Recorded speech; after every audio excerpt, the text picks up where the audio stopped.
Hello friends, आप सभी का स्वागत है इस वीडियो में। और हम लोग प्रीवियस ईयर क्वेश्चन सॉल्यूशन कर रहे हैं। आज के इस वीडियो में मैथ का 5 कदम में आपको 5 बेहतरीन प्रश्न लेके आया हूं जो आपके प्रीवियस ईयर में पूछा हुआ है, चाहे एएलपी या टेक्नीशियन, आरआरबी, जेईई, एनटीपीसी 2018 के एग्जाम में जो सवाल पूछा हुआ है उसको लेके आए हैं। किस तरह का सवाल पूछता है, उसको कैसे हम लोग आसानी रूप से बनाएंगे। तो चलिए आज के इस वीडियो का सबसे पहला प्रश्न की ओर आपके सामने स्क्रीन पे ए रहा। देखिए सवाल किस तरह का पूछता है, सभी सवाल को आप लोग कर लीजिएगा। इस तरह का सवाल भी देखने को मिला है प्रीवियस ईयर में, तो इसको भी कर लीजिएगा। अगर आपके एग्जाम में इस तरह का सवाल आ जाएगा तो आप बनाए हुए रहिएगा, तो आप आसानी रूप से बना सकते हैं। सभी लोग पढ़ते हैं लेकिन छोटा छोटा चीज छोड़ के चलते हैं और छोटा चीज वही आ जाता है। जानते हैं ना कि हाथी के सूंड में क्या करते हैं कि एक चींटी भी परेशान कर सकता है। तो यही इसी तरह का सवाल है, कभी कभी इस तरह का सवाल आ जाता है, वहां पे आपका माइंड काम नहीं करेगा कि इसको कैसे बनेगा, भूल जाइएगा। लेकिन आपको क्या करना है, सभी तरह का प्रश्न हम आपको इतना करा देंगे कि आप सभी टाइप का, सभी तरह का, चाहे छोटा हो, बड़ा हो या मीडियम हो, सब तरह का यहाँ पे प्रश्न आपको कराया जाएगा। इसीलिए चैनल पे नए हैं, चैनल को आप लोग सब्सक्राइब कर लीजिएगा। देखिए सवाल है संख्या 27,000, क्या है संख्या 273956 में 3 का स्थानीय मान और अंकित मान का अंतर कितना होगा। चलिए कितने लोग इस सवाल को जानते हैं और कितने लोग सही जवाब इसका देते हैं, चलिए आज के इस वीडियो में तो पता चल जाएगा। 30 सेकंड का आपके पास समय है। कितने लोग सही सवाल का जवाब देते हैं, 3 के स्थानीय मान और अंकित मान का अंतर क्या होगा। आपको संख्या दिया हुआ है, क्या ऑप्शन ए 0 या ऑप्शन बी 2997 या 2000 सी में है 35 या फिर 3962। कितना लोग सही करते हैं, चलिए इस वीडियो में तो पता चल जाएगा कि कितना स्टूडेंट है जो अच्छा से तैयारी कर रहे हैं, सभी क्वेश्चन को बना रहे हैं, चाहे वो छोटा हो, इजी हो या फिर हार्ड हो। चलिए समाप्त हो गया समय। कितना लोग सही जवाब दिए और अपना चेक करिएगा कितना लोग के सही हो रहा। संख्या है क्या 27396 3 का स्थानीय मान, 3 का स्थानीय मान यानी कि प्लेस वैल्यू। तो जहां पे 3 का स्थानीय मान है जी, तो 3 गुने 3 के बाद कितना संख्या है 1 2 3, तो 1 के बाद क्या 0 हो जाएगा, 3 हो जाएगा, यहां से क्या आ गया 3000।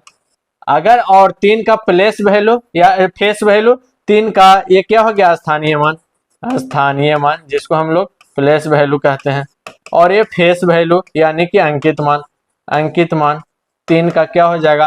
तो 3 जो आपका संख्या है वही आपका क्या हो जाता है फेस वैल्यू। तो यहाँ पे 3 है तो आपका 3 ही आपका अंकित मान हो जाएगा। अब दोनों के बीच अंतर है जी, अंतर पूछ रहा यानी कि 3000 माइनस 3 अंतर कीजिएगा तो क्या आ जाएगा 2997, यानी कि ऑप्शन बी क्या हो जाएगा आपका सही सवाल होगा। तो आप लोग बताइए कि कितने लोग का सही हुआ।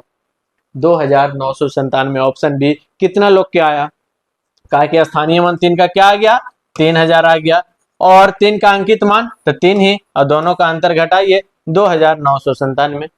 बस इसको क्या करना था, पेन की जरूरत नहीं था इस सवाल का, बस आपको यहाँ से क्या करना था। देखिए यहाँ पे 3 है तो 3 0 हो जाएगा यानी कि 3000, और 3 घट जाएगा तो 3000 में से 3 घट जाएगा तो क्या आ जाएगा, पेन की जरूरत पड़ा नहीं पड़ा। तो कुछ कुछ ऐसा सवाल होते हैं, 2-4 सवाल आपको ऐसा रहेंगे कि आपको पेन का जरूरत नहीं पड़ेगा, आप वहां पे आराम से बना सकते हैं। चलो अगला सवाल की ओर। अगला सवाल देखिए क्या है, ये भी बेहतरीन है। इस तरह का सवाल अक्सर एग्जाम में मिलेगा, कोई भी एग्जाम दीजिए, आप रेलवे का दीजिए, एसएससी का दीजिए, सभी एग्जाम में इस तरह का सवाल आपको क्या मिलेगा देखने को। चलो 12 18 20 और 25 से पूर्ण भाग जाता है जी, प्रश्न भी भाग रहा, लड़के तो भागते ही प्रश्न से, ये प्रश्न भी भाग रहा। 12 18 20 25 से पूर्ण विभाजित होने वाली 5 अंकों की सबसे छोटी संख्या कौन सी होगी। अब 5 अंकों की सबसे छोटी संख्या बताना है जो 12 18 20 और 25 से पूर्णतः विभाजित हो रहा। क्या 10,680 होगा या फिर आपका क्या होगा 10,000 या फिर 11,250 या 10,800। अब बोलिएगा कि सर 5 अंकों की सबसे छोटी संख्या 10,000 होता है, तो 10,000 आप सही मार दीजिए। तो देखिए तो कटेगा 18 से कटेगा 10,000, नहीं ना, तो सभी से कटना चाहिए, 12 से, 18 से, 20 से, 25 से, सबसे कट जाना चाहिए। 5 अंकों की सबसे छोटी संख्या कौन है आपको बताना है। समय आपको स्टार्ट करते हैं। अब क्या आंसर होगा, ऑप्शन ए या ऑप्शन बी या ऑप्शन सी या ऑप्शन डी, कितने लोग का सही आंसर आता है, इस तरह का सवाल में आप देखना है कि कितना लोग सही करते हैं। प्रीवियस ईयर का सवाल है जो एलपी टेक्नीशियन 2018 में ही पूछा गया है, ज्यादा दिन नहीं है, 2018 का ही जो आपके पहले एग्जाम हुआ था उसका सवाल है ये। इस तरह का सवाल आगे पूछ देगा कि बताइए यहाँ पे सबसे छोटी संख्या है, वहां पे क्या दे देगा, बड़ी संख्या दे देगा, आप बताइए। तो इस तरह का सवाल आप किए हुए रहिएगा, छोटी संख्या यहाँ करा देंगे, एग्जाम में आ जाएगा बड़ी संख्या तो आप लोग कर लीजिएगा ना, आराम से कर लीजिएगा। अब देखिए 12, 18, 20, 25 है जी, क्या है 12, 18, 20 और 25 से पूर्णतः विभाजित होने वाली 5 अंकों की सबसे छोटी संख्या। तो सबसे पहले हम इसको क्या करेंगे, एलसीएम निकाल देंगे। तो 12, 15, 20, 25 का एलसीएम कितना हो जाएगा, तो इसका एलसीएम हो जाएगा जी 12, 15, 20, 25 का एलसीएम आप ज्ञात कीजिएगा तो 900। एलसीएम निकालिए, एलसीएम निकालने पे क्या आ जाएगा आपको 900।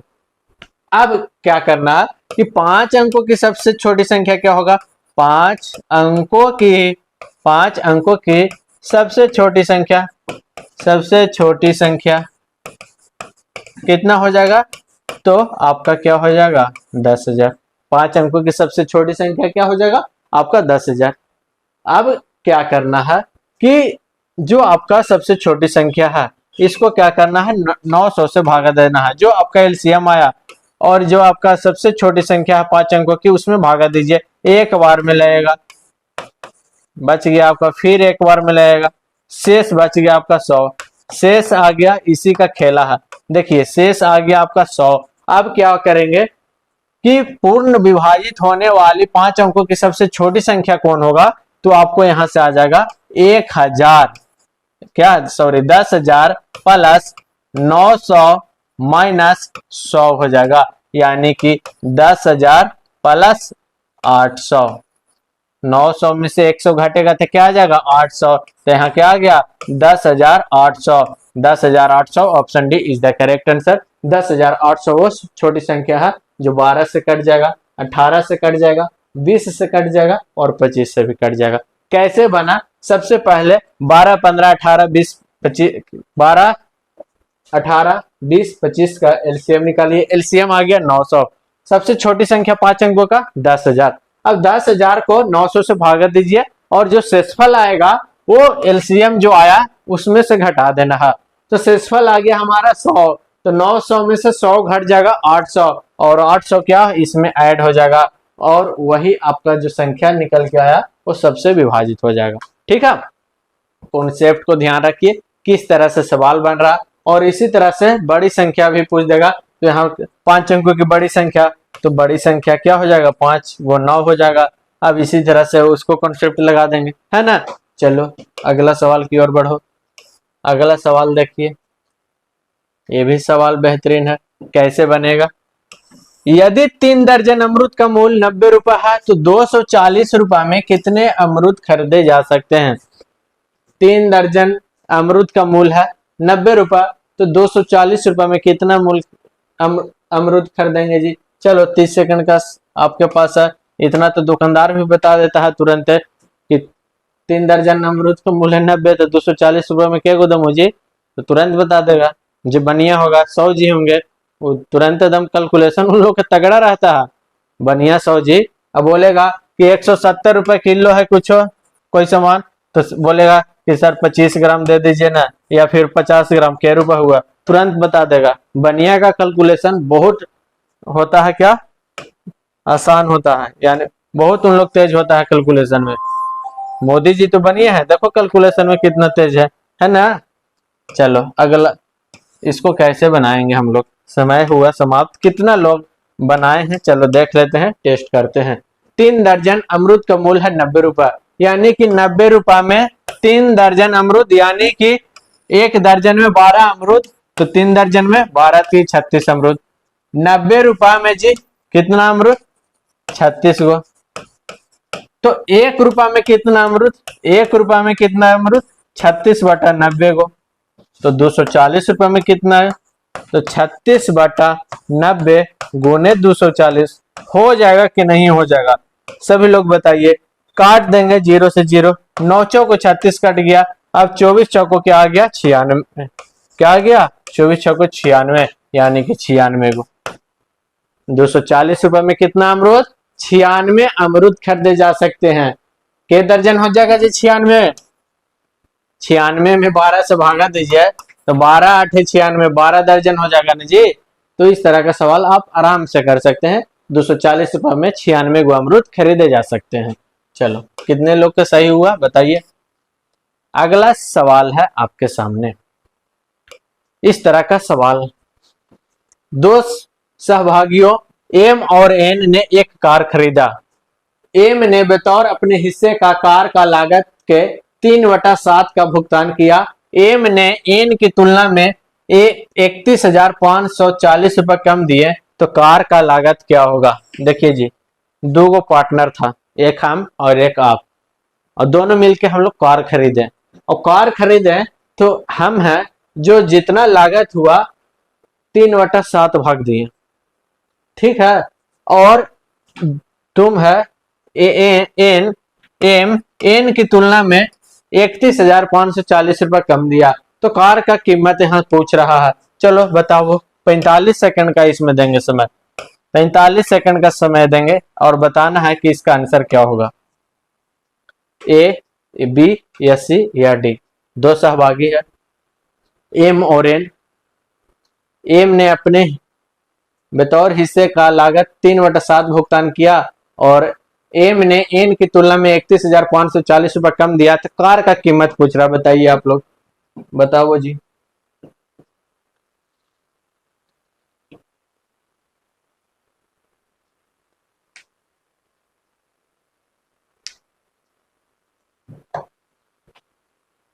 कितना होगा? कितना लोग का सही आंसर आया बताओ।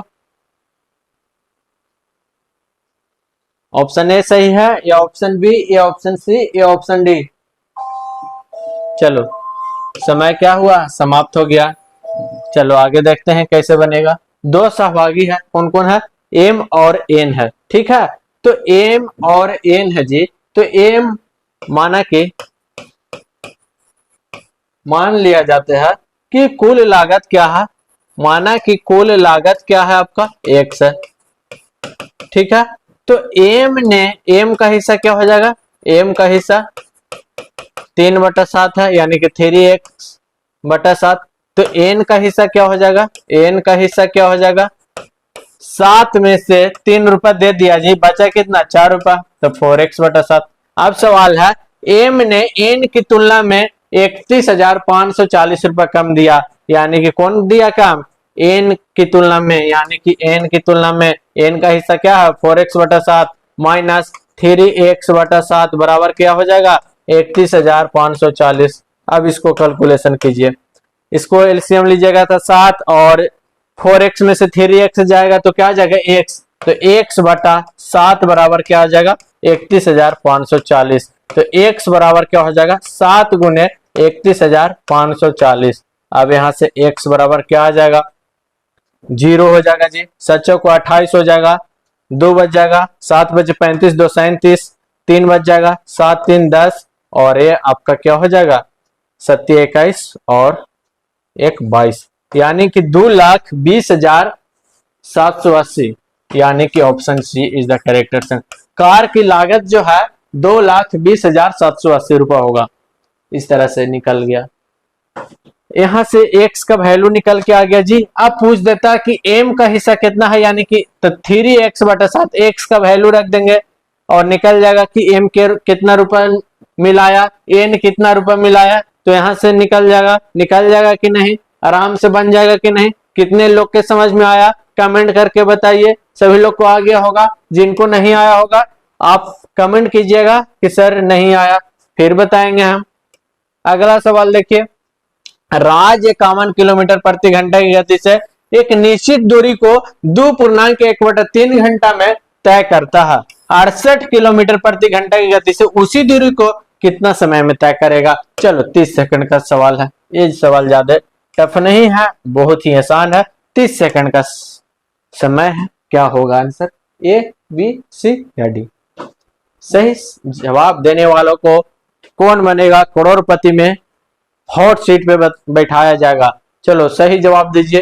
कितने लोग सही जवाब देते हैं? ऑप्शन ए, ऑप्शन बी या ऑप्शन सी या ऑप्शन डी? क्या होगा इसका आंसर? एक्साइटेड है जानने के लिए? चलो समय क्या हुआ? सेवा समाप्त हो गया। अब मेरा सेवा स्टार्ट। आप लोग का सेवा क्या समाप्त, अब मेरा सेवा स्टार्ट। क्या है? 51 किलोमीटर प्रति घंटा की गति से निश्चित दूरी को 2.1/3 घंटा में तय करता है। अब यहां से क्या आ गया? चाल बराबर क्या होता है जी? दूरी बटा समय।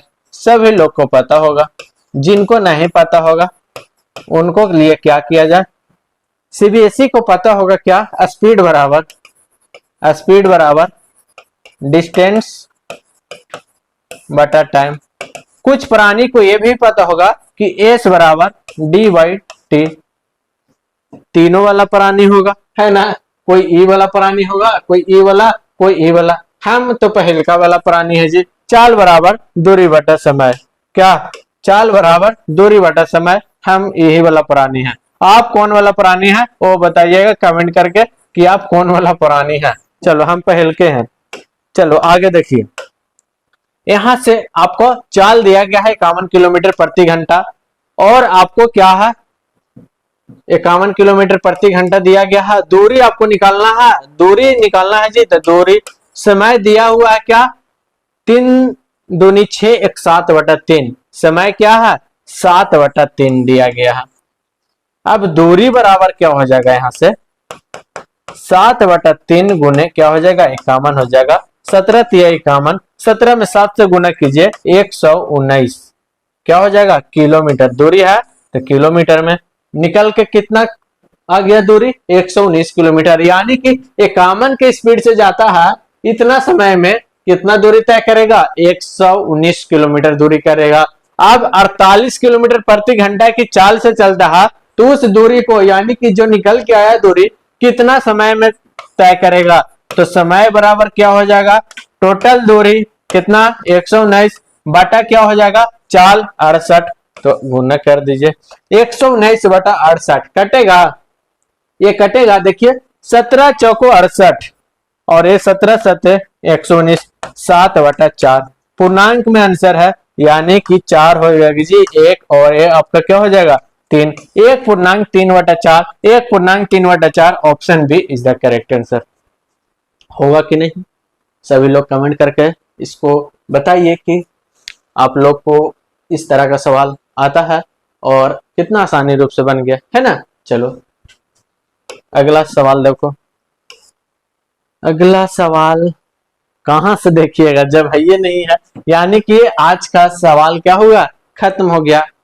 सवाल खत्म नहीं हुआ, आज का सेशन समाप्त हुआ है। सवाल तो बहुत सारा है जो आपके प्रीवियस ईयर में पूछा है और मोस्ट एक्सपेक्टेड क्वेश्चन भी लेके आएंगे जो आपके अगला एग्जाम में पूछे जाने की संपूर्ण संभावना होती है। तो क्या होगा क्या नहीं होगा, अगला वीडियो में बने रहने के लिए आपको क्या करना पड़ेगा? चैनल पे नए हैं तो चैनल को सब्सक्राइब कर लेना पड़ेगा और अगर वीडियो अच्छा लगेगा तो शेयर कर दीजिएगा अपने दोस्तों के पास, अपने भाई के पास, अपने बहन के पास या अपने XXX। ठीक है, चलो तो हम मिलते हैं अगला वीडियो में। तब तक के लिए बने रहिए। Thank you.